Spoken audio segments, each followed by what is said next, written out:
ಅಶಾಂತಿ ಸೃಷ್ಟಿಯಾಗ್ತಿರುವ ಪ್ರಸ್ತುತ ಸಂದರ್ಭದಲ್ಲಿ ವಿಶ್ವದಲ್ಲಿ ಶಾಂತಿ ಕಾಪಾಡಲು ಯುವಜನತೆ ಮುಂದಾಗಬೇಕು ಎಂದು ಶಾಸಕ ಸ್ವರೂಪ್ ಪ್ರಕಾಶ್ ಕರೆ ನೀಡಿದರು. ವಿಶ್ವ ಶಾಂತಿ ದಿನಾಚರಣೆ ಅಂಗವಾಗಿ ವಿವಿಧ ಸಂಘ ಸಂಸ್ಥೆಗಳ ವತಿಯಿಂದ ನಗರದ ಜಿಲ್ಲಾಧಿಕಾರಿ ಕಚೇರಿ ಆವರಣದಲ್ಲಿ ಆಯೋಜಿಸಲಾಗಿದ್ದ ಮ್ಯಾರಥಾನ್ಗೆ ಶಾಸಕ ಸ್ವರೂಪ್ ಪ್ರಕಾಶ್ ಹಾಗೂ ಜಿಲ್ಲಾ ಪಂಚಾಯಿತಿ ಮುಖ್ಯ ಕಾರ್ಯನಿರ್ವಹಣಾಧಿಕಾರಿ ಬಿಆರ್ ಪೂರ್ಣಿಮಾ ಪಾರಿವಾಳ ಹಾರಿ ಬಿಡುವ ಮೂಲಕ ಚಾಲನೆಯನ್ನ ನೀಡಿದರು. ಬಳಿಕ ಮಾತನಾಡಿದ ಶಾಸಕ ಸ್ವರೂಪ್ ಪ್ರಕಾಶ್, ಜಗತ್ತಿನಲ್ಲಿ ಇಂದು ವಿವಿಧ ವಿಚಾರಗಳಿಗೆ ಮನುಕುಲದ ನಡುವೆಯೇ ಗಲಭೆ ಸೃಷ್ಟಿಯಾಗಿ ಅಶಾಂತಿ ವಾತಾವರಣ ಸೃಷ್ಟಿಯಾಗಿದೆ.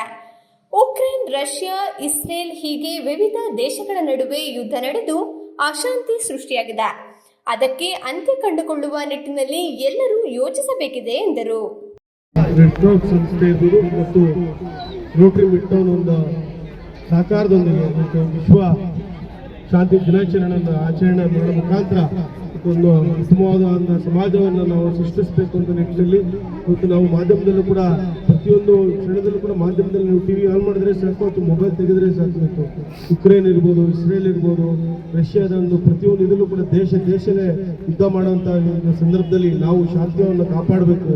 ನಾವು ಪ್ರತಿಯೊಂದು ಇದರಲ್ಲೂ ಕೂಡ ಇವತ್ತು ಗಣಪತಿಯನ್ನು ಕೂಡ ಮಾಧ್ಯಮದಲ್ಲಿ ತೆಗೆದ್ರೆ ಸಾಕು. ಇವತ್ತು ನಮ್ಮ ನಾಗಮಂಗಲ ಆಗಿರ್ಬೋದು, ಮಂಗಳೂರು ಆಗಿರ್ಬೋದು, ಬರೀ ಒಂದು ಗಣಪತಿ ಒಂದು ಹೆಸರನ್ನ ಮತ್ತು ಧರ್ಮದ ಒಂದು ವಿಚಾರ ಇಟ್ಕೊಂಡು ಕೆಲವು ಕಿಡಿಗೇಡಿಗಳು ಏನು ಒಂದು ಶಾಂತಿಯನ್ನ ಕಾಪಾಡಿದ ಅಂದಲೇ ಒಂದು ತಾವು ಕೂಡ ನೋಡ್ತಾ ಇದೀವಿ ಯಾವ ರೀತಿ ನಮ್ಮ ಧರ್ಮ ಇದೊಂದು ಯುದ್ಧ ನಡೀತಾ ಇದೆ. ಆ ನಿಟ್ಟಿನಲ್ಲಿ ಇವತ್ತು ಶಾಂತಿಯನ್ನು ಕಾಪಾಡಬೇಕು. ಪ್ರತಿಯೊಬ್ಬರು ಮನಸ್ಸಿನಲ್ಲೂ ಕೂಡ ನಾವು ಒಬ್ರಿಗೊಬ್ರು ಅಣ್ಣ ತಮ್ಮಂತೆ ಬಾಳನ್ನು ಮಾಡಬೇಕು ಅಂತ ನಿಟ್ಟಿನಲ್ಲಿ ಇವತ್ತು ರೆಡ್ ಕ್ರಾಸ್ ಸಂಸ್ಥೆ ಒಂದು ಬಹಳ ಒಂದು ಉತ್ತಮವಾದ ಒಂದು ಕಾರ್ಯಕ್ರಮ ಇಟ್ಕೊಂಡಿದ್ರಿ.